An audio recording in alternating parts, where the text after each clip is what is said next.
Sir ঘরে আছেন? ও sir বাইরে আন। কিরা রুহুল? হয় স্যার, ওই তিথি লন্ডন যাইবে না, এই খুশিতে স্যার ওই মোড়ের দোকানে 1 কেজি মিষ্টি কিনে দিয়েছি, 8 খোলা 1 কেজি মিষ্টি আর 1 কেজি মিষ্টি স্যার আপনার লাগে লইয়েছি স্যার। এই স্যার এই খান মিষ্টি খান। কি কি কও? টাকা খরচ হইছে, এত টাকা খরচ করছেন কি পেনে রুহুল ভাই? কও কি তিথি, বেমার ঠাক ওই মাত্র 1 কেজি মিষ্টি আনছি। মোর তো দায়িত্ব এবং কর্তব্য মিনিমাম 1 মণ মিষ্টি কিনা গ্রামের সকলের খাওয়ানো। আবার আনছি 1 কেজি, আরো তো কিনা লাগবে। আব্বা তুমি একটু রুহুল ভাই জিগাও দি, হঠাৎ করে মোর পিনে হে এত দায়িত্বশীল হইলো কি পিনে? আরে মা তুই এটা কেমন কথা কও? হাবু, রুহুল, সাগর, আলমাস, মিলন ওরা তোরে সবাই আপন বইনের মতো জানে, তা বইনের আনন্দে একটু মিষ্টি খাওয়াইবে না? আসসালামু আলাইকুম স্যার। ওয়ালাইকুম আসসালাম।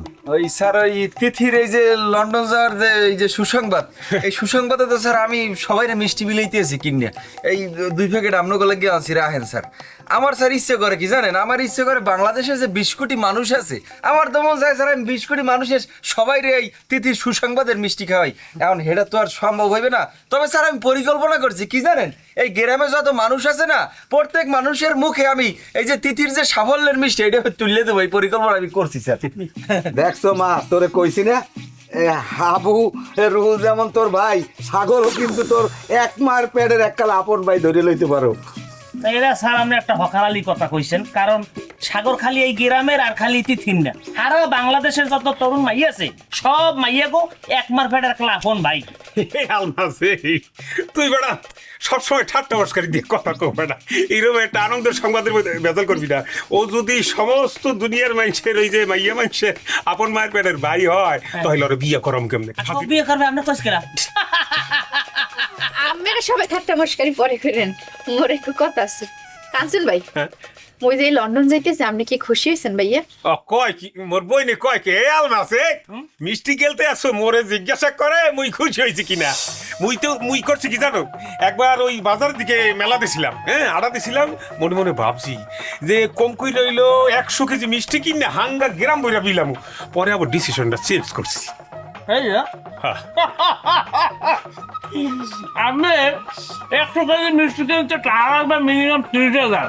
আপনি তো চালাক মানুষ, যদি যখন 30,000 টাকা লাগবে এই আপনার মিষ্টিগুলো কেনেন নাই, আর না কেন এটা ভাবলো আর এমনি আপনি টাকার মায়ের পর সেটা বোঝাই যায়। ওরে বেড়া তার মায়া না, মোর যুক্তিটা দেখো। ঘটনা হলো কি, এই যে গ্রামের সবাই দেখি মিষ্টি বিলাইতে আছে, এই যে সাগর রুহুল ওরা মিষ্টি লইছে, খালেক ভাই মিষ্টি বিলাইতে আছে গ্রাম বইরা।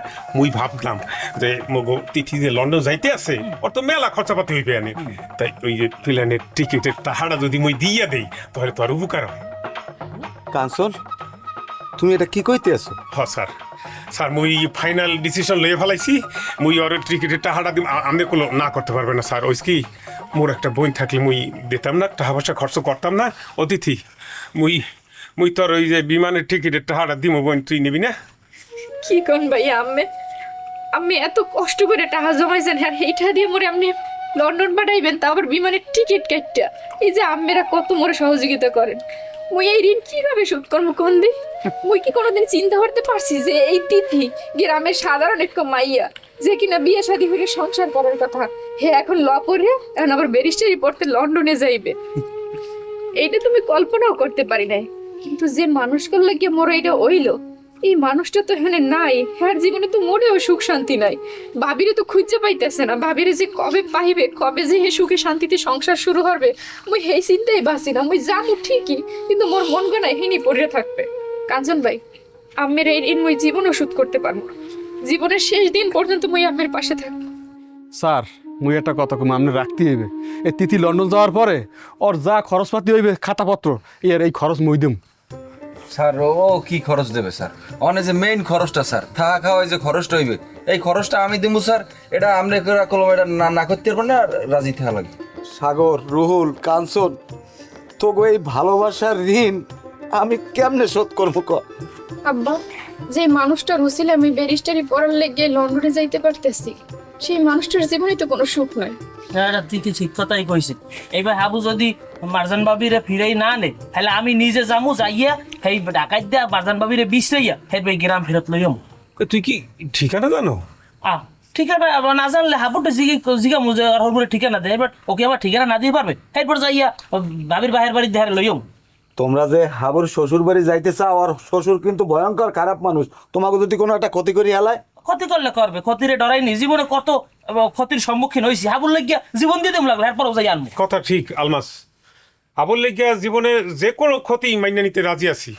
এই একটা মানুষ হাঙ্গা গ্রামের লিগে কি না করছে, আর ও কষ্টে থাকবো এই আমরা মাইনে নেবো কেমন? তারা আগে মোরা সবাই মিল্লা তিথিরে ওই লন্ডনের বিমানটা তুললে দেই, তারপর যে কোনো মূল্যে মারজান ভাবিরে খুঁজ যাই না, অগ দুজনের চাইরা আবার এক করে দিই।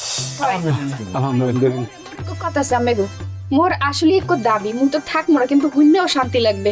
আম্মেরা সবাই মিললে নিজ দায়িত্বে হাবু বাইরে আর ভাবিরে আবার নতুন করে সংসারটা গুছাই দেবেন, এটা কিন্তু করবেন আম্মেরা। মুই কিন্তু ফোন করে হুন মু সবার কাছে, বুঝছেন? ইনশাল্লাহ ইনশাল্লাহ আমরা তিথি তোমার চিন্তা করা লাগবে না, এটা হইবে না, সমস্যা নেই। চলো আমরা যাই না স্যার, তা দোয়া করি তা তোমরা তোমরা বাবা না একটু।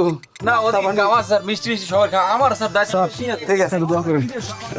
বিমানে চিপস মিপস খাইতে কয়টা লাগে আমার জানাইও, চিপসের খরচ আমার, বিমান বই খাবা। দেখ বিমানে চিপস কিচ্ছু জানে না, কোথা জায়গায় সবাই কতটি মিষ্টি কিনে লাইছে, খাইবে কে ডাব্বা।